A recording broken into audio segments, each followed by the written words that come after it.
In an exclusive CBS Sunday Morning interview, our own Rita Braver sat down with former First Lady Jill Biden to talk about the 2024 election, her husband, and his debate performance against President Trump. We are now hearing for the first time Jill Biden's thoughts on her husband's decision to pardon their son, Hunter Biden.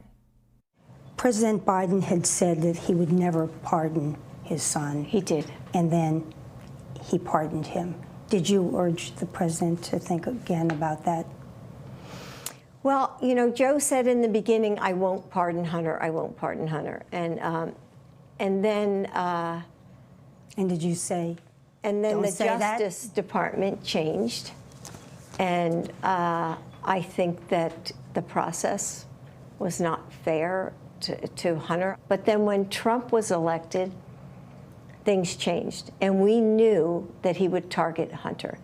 And we just could not let our son go to jail on a charge that no one would go, I mean, no one has ever gone to jail for. Did you urge the president to pardon Hunter? Oh, gosh. I truly supported it. I wanted him to pardon Hunter at that point. And I agreed with Joe.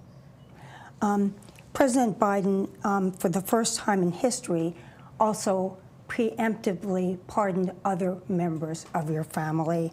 Why did he decide to do that? I suppose for the same reason that he felt that they would be targeted. Because you felt that the Trump Justice Department would target them, or the Trump administration would target them.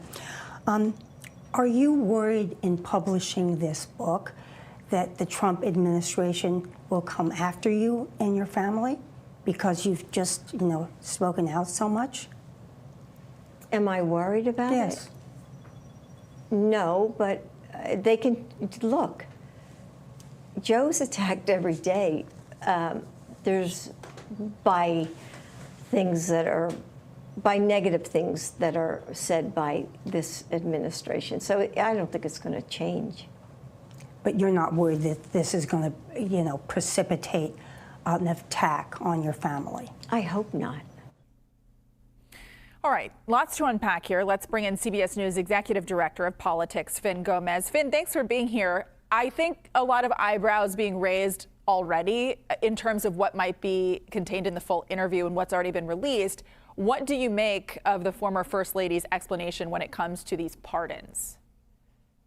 Yeah, there's a lot of news here. I think the former First Lady so strongly defending the former president's decision to pardon his son Hunter, despite those, if you recall, those earlier pledges, public pledges to not do so, to not pardon him. Joe Biden saying there that the president's thinking changed after Donald Trump's election, and basically arguing that the family believed that Hunter would be unfairly targeted under a Trump-led Justice Department. So saying basically that she could not allow Hunter to go to prison for what she described as a charge for which, quote, no one has ever gone to jail for. So I mean, but of course, this pardon was a big debate that it will likely has been reignited within the party over the pardon and the lingering questions, frankly, about the Biden's family's handling of Hunter Biden's legal troubles. Yeah, it kind of, just this piece of the interview lifts the veils on what those conversations were like within the family. You know, Fin, I know you're aware of this other part of Rita's interview with Jill Biden when she was talking about her husband's performance at now notorious 2024 presidential debate. Let's listen into that piece of it together. Were you horrified as you saw it unfold? I wasn't horrified, I was frightened, because I had never, ever seen Joe like that before or since. Never. Or since? Yes, or You've since. Never seen him like never. that? No. What happened? I don't know what happened. I mean, as I watched it, I thought, oh my God, he's having a stroke. And it scared me to death. Okay, Fin, I've been on social media, just been on the internet today. There's a lot of reaction to this response from the First Lady, I think in part because it's a very different response than one she gave immediately after the debate in 2024. What's your read on what people's impressions have been of these new comments? Well, Sarah, that's a great question. Look, when after this this great interview and the news out of this big interview with the former First Lady, those comments in particular have been getting a lot of attention about the president's debate performance back, the ex-president's debate performance back in 2020. Back in 2024, as we all recall, one that was that many at the time considered disastrous and really sort of ended his campaign, frankly, that night on that CNN stage. But the reaction has been mixed and has been across the board from what I've been hearing from my sources within the party, but from Democratic Party officials, including several former Biden-Harris senior officials. They said the timing couldn't be worse. Because the timing, especially at come when the Democrats and their focus should really be on the midterms.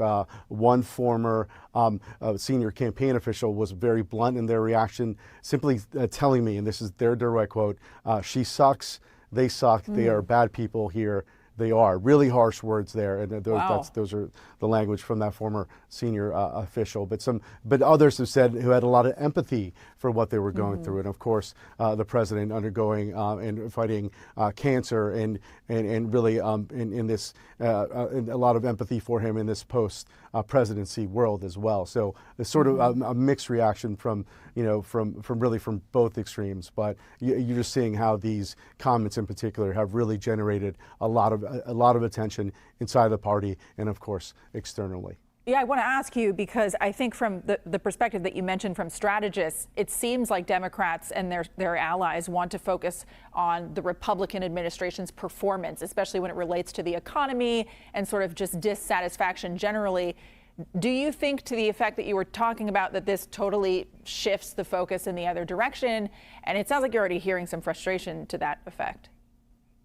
It does. The frustration is more about how, look, there is really a sense within the party that even those who empathize with what happened in 2024 in that specific campaign, and of course President Biden, but there has been really a sort of consensus, even from the progressive wing, from the more centrist, moderate lanes, to really turn the page now, to really focus on the future for the next cycle in 2026. They have a stronger political climate. They've been overperforming in recent elections, and they feel that the momentum is really on their side this cycle. And so these distractions, they sort of revert back to that 2024 defeat. It's not something they want right now, 5-6 months away from the midterms.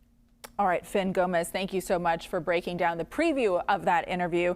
You can watch the rest of former First Lady Jill Biden's interview on CBS Sunday Morning this weekend at 11 a.m. Eastern, right here on CBS News 24/7.